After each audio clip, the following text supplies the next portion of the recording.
दोस्तों, जिस समुद्री ताकत के दम पर अमेरिकी राष्ट्रपति डोनाल्ड ट्रंप पूरी दुनिया को धमकाया करते थे, जिस ताकत के भरोसे विश्व युद्ध तक की चेतावनियां दी जाती थीं, आज वही ताकत ट्रंप के हाथों से फिसलती हुई नजर आ रही है। हालात इतनी तेजी से बदले हैं कि पिछले 24 घंटे में अमेरिका को भारत के आगे झुकने पर मजबूर होना पड़ा है। ये कोई बयान नहीं, ये अटलांटिक महासागर में बदलती हुई हकीकत है। अमेरिका अब तक जिस रणनीति पर चलता आया था वो साफ थी: तेल पर कब्जा, समुद्र पर नियंत्रण और ताकत का खुला प्रदर्शन। वेनेजुएला इसका सबसे बड़ा उदाहरण बना। तेल के लिए आर्थिक प्रतिबंध, सैन्य दबाव और सीधे सत्ता को कमजोर करने की कोशिश। लेकिन अब तस्वीर बदल चुकी है। जिस वेनेजुएला के तेल को अमेरिका अपनी मुट्ठी में समझ रहा था, वही तेल अब अमेरिका के हाथों से फिसलता दिख रहा है। और यही वो मोड़ है जहां से खेल पलट गया। जिस समुद्री ताकत के भरोसे अमेरिकी राष्ट्रपति डोनाल्ड ट्रंप कभी पूरी दुनिया को आंखें दिखाते हुए यह जताने की कोशिश कर रहे थे कि अगर वॉशिंगटन ने चाहा तो समुद्रों से लेकर वैश्विक व्यापार की धमनियों तक सब कुछ उसकी मुट्ठी में रहेगा, वही ताकत अब धीरे धीरे उनके हाथों से फिसलती हुई दिखाई देने लगी है। और यही वह मोड़ है जहां से कहानी में सस्पेंस जन्म लेता है, क्योंकि बीते 24 घंटों में हालात इतनी तेजी से बदले हैं कि दुनिया के रणनीतिक गलियारों में बैठा हर विश्लेषक यह सोचने पर मजबूर है कि आखिर पर्दे के पीछे चल क्या रहा है। अमेरिका जिस आत्मविश्वास के साथ भारत को टैरिफ की धमकियां दे रहा था, यह मानकर कि भारत दबाव में आकर झुक जाएगा, वही अमेरिका अब खुद असहज दिखाई देने लगा है। भारत ने न तो बयानबाजी में उलझने का रास्ता चुना और न ही किसी तरह की जल्दबाजी दिखाई, बल्कि एक के बाद एक ऐसे कदम उठाए जिनका असर शब्दों में नहीं बल्कि जमीन और समुद्र दोनों पर दिखाई देने लगा। और यही वजह है कि पिछले 24 घंटों के घटनाक्रम को सिर्फ कूटनीति नहीं बल्कि रणनीतिक शतरंज की निर्णायक चाल कहा जा रहा है। अमेरिका की समुद्री पकड़, जो दशकों से नॉर्थ अटलांटिक से लेकर कैरिबियन और हिंद महासागर तक उसकी असली ताकत मानी जाती थी, अब सवालों के घेरे में है। खासकर तब जब भारतीय नौसेना की मौजूदगी नॉर्थ अटलांटिक के उन इलाकों में महसूस की जाने लगी जहां अब तक अमेरिकी प्रभाव निर्विवाद माना जाता था। ये कोई औपचारिक युद्ध घोषणा नहीं थी, न ही किसी तरह की सीधी चुनौती, लेकिन रणनीति की भाषा में यह संकेत इतना गहरा था कि वॉशिंगटन से लेकर ब्रसेल्स तक हलचल मच गई। इसी बीच वेनेजुएला के तेल को लेकर बना वह पुराना नैरेटिव भी दरकने लगा, जिसके सहारे अमेरिका ने वर्षों तक ऊर्जा राजनीति को अपने पक्ष में मोड़े रखा था। जिस तेल के लिए वेनेजुएला पर प्रतिबंधों, दबाव और सत्ता परिवर्तन तक की कहानियां गढ़ी गईं, वही तेल अब अमेरिका के हाथों से फिसलता हुआ नजर आने लगा। और सस्पेंस यहीं गहराता है, क्योंकि इस पूरे खेल में भारत का नाम अब केंद्र में आने लगा है। भारत ने न तो खुलेआम घोषणा की और न ही किसी मंच से चुनौती दी, लेकिन जिस तरह से ऊर्जा आपूर्ति, वैकल्पिक भुगतान तंत्र और समुद्री सुरक्षा को जोड़कर एक व्यापक रणनीति बुनी गई, उसने यह साफ कर दिया कि खेल सिर्फ तेल खरीदने का नहीं बल्कि वैश्विक संतुलन को नए सिरे से परिभाषित करने का है। दुनिया के कई देश जो अब तक अमेरिकी लाइन से हटकर बोलने से हिचकते थे, वे अचानक संयुक्त राष्ट्र और अन्य वैश्विक मंचों पर अलग अलग सुर में बात करते दिखाई देने लगे। और यह बदलाव रातों रात नहीं हुआ, बल्कि उन संकेतों का नतीजा था जो भारत की ओर से बेहद शांत लेकिन ठोस तरीके से दिए गए। इसी बीच फ्रांस के साथ भारत की नजदीकियां भी कहानी में एक नया ट्विस्ट लेकर आईं, क्योंकि जब पेरिस और नई दिल्ली ने रणनीतिक सहयोग को सार्वजनिक रूप से मजबूत करने के संकेत दिए, तो संदेश सिर्फ इतना नहीं था कि दो देश साथ आ रहे हैं, बल्कि यह भी था कि अमेरिका केंद्रित व्यवस्था अब अकेली धुरी नहीं रह गई है। सस्पेंस इस बात में है कि अमेरिका को यह एहसास कब और कैसे हुआ कि जिस भारत को वह केवल एक उभरता हुआ बाजार या रणनीतिक साझेदार समझ रहा था, वही भारत अब स्वतंत्र फैसले लेने की स्थिति में है। और यही वह क्षण है जहां कहानी का तापमान अचानक बढ़ जाता है, क्योंकि ऊर्जा, समुद्र और कूटनीति तीनों मोर्चों पर एक साथ दबाव बनने लगता है। भारतीय नौसेना की गतिविधियां, ऊर्जा सौदों में नए समीकरण और वैश्विक मंचों पर बदला हुआ माहौल, ये सब अलग अलग घटनाएं नहीं बल्कि एक ही बड़े चित्र के हिस्से दिखाई देने लगते हैं। अमेरिका के लिए यह स्थिति इसलिए भी चुनौतीपूर्ण हो जाती है क्योंकि उसकी ताकत हमेशा से बहुआयामी रही है। लेकिन जब हर आयाम पर एक साथ सवाल खड़े होने लगें तो सबसे मजबूत साम्राज्य भी असहज हो जाता है। और यही असहजता अब साफ झलकने लगी है। कहानी में सस्पेंस इसलिए भी बना रहता है क्योंकि कोई भी पक्ष खुलकर अपने अगले कदम का खुलासा नहीं कर रहा। भारत चुपचाप आगे बढ़ रहा है। अमेरिका सार्वजनिक तौर पर संयम दिखाने की कोशिश कर रहा है और बाकी दुनिया हालात को परखते हुए अपने हितों की गणना कर रही है। वेनेजुएला का तेल अब सिर्फ एक संसाधन नहीं बल्कि एक प्रतीक बन चुका है। इस बात का प्रतीक कि पुरानी व्यवस्था में दरारें पड़ रही हैं और नई व्यवस्थाएं आकार ले रही हैं।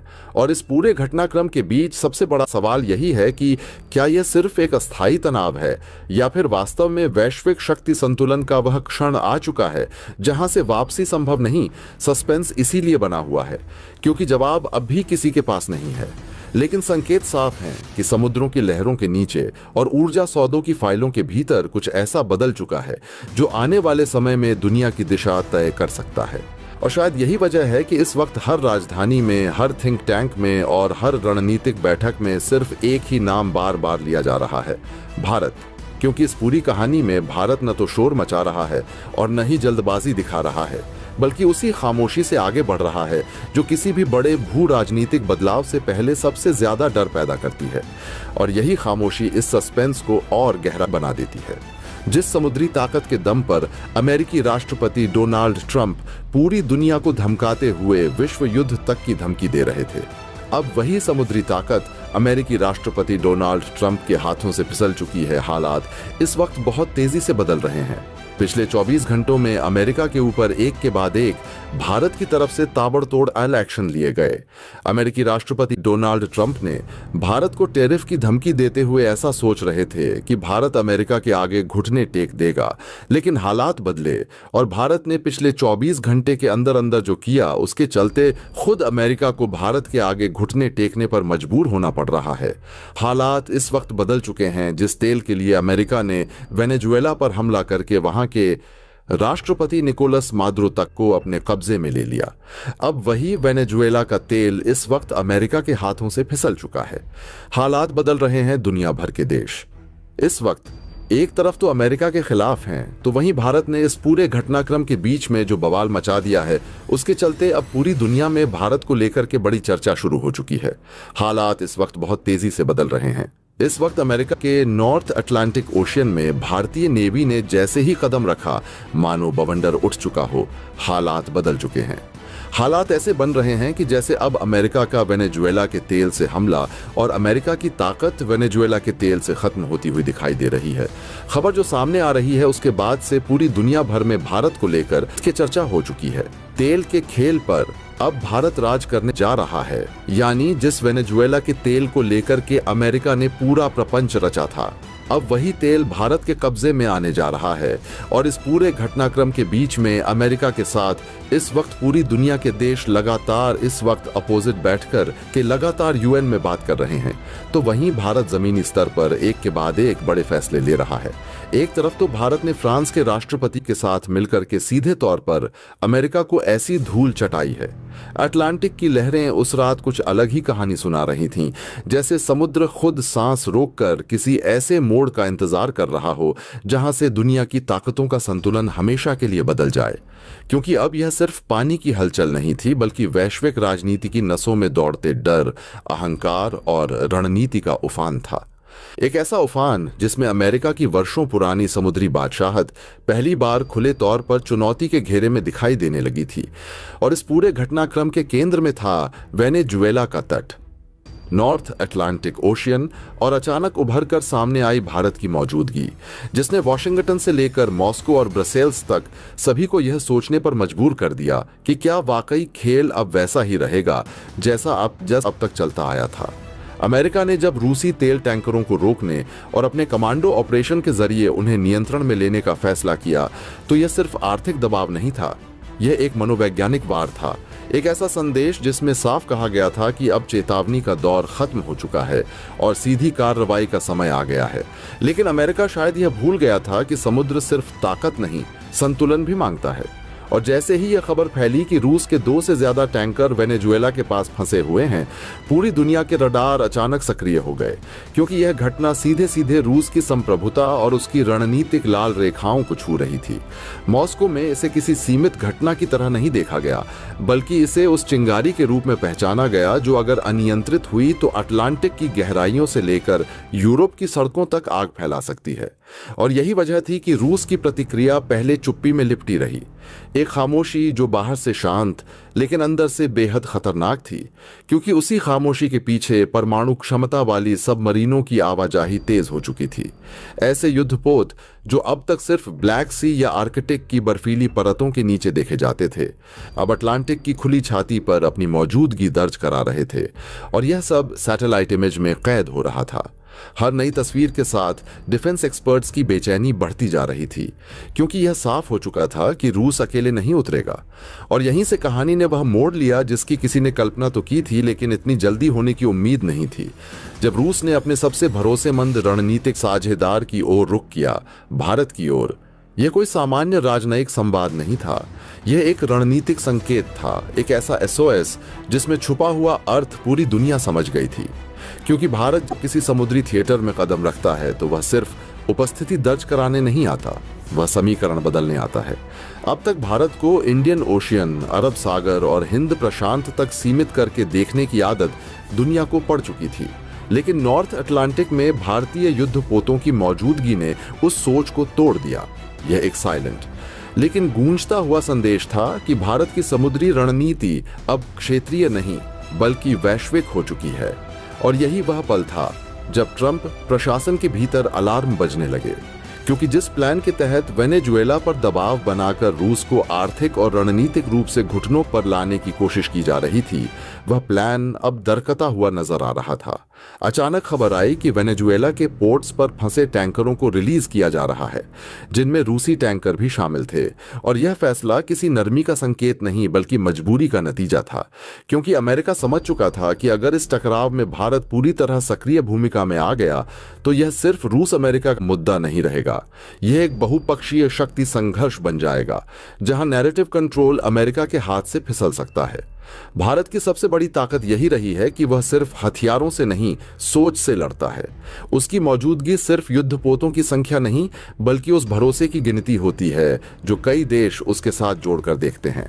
और नॉर्थ अटलांटिक में भारतीय नेवी की एंट्री ने यह साफ कर दिया कि अब समुद्रों में सिर्फ पुरानी महाशक्तियों की मर्जी नहीं चलेगी, बल्कि नई संतुलनकारी ताकतें भी नियम तय करेंगी। इस पूरे घटनाक्रम में सस्पेंस इसलिए और गहरा हो जाता है क्योंकि कोई भी पक्ष खुलकर युद्ध की घोषणा नहीं कर रहा, लेकिन हर मूवमेंट, हर रडार सिग्नल और हर डिप्लोमैटिक स्टेटमेंट के पीछे छुपा हुआ तनाव साफ महसूस किया जा सकता है।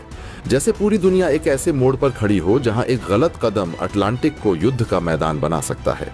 और ठीक इसी अनिश्चितता के बीच भारत की चुपचाप लेकिन निर्णायक मौजूदगी सबसे बड़ा सवाल बनकर उभरती है, क्योंकि अब यह साफ हो चुका है कि खेल सिर्फ तेल टैंकरों या प्रतिबंधों का नहीं रहा।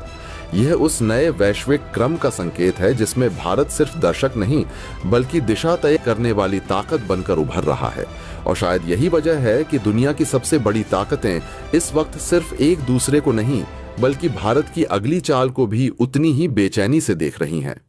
अटलांटिक में भारतीय युद्धपोतों की मौजूदगी कोई साधारण सैन्य तैनाती नहीं थी, बल्कि यह उस अदृश्य लाल रेखा का उल्लंघन था जिसे दशकों से अमेरिका ने अपने समुद्री प्रभुत्व के चारों ओर खींच रखा था। यही कारण है कि वॉशिंगटन में इसे एक सामान्य रणनीतिक गतिविधि नहीं बल्कि सीधी चुनौती के रूप में पढ़ा गया। व्हाइट हाउस से आया बयान औपचारिक चेतावनी नहीं बल्कि शक्ति प्रदर्शन की एक सियासी धमकी थी।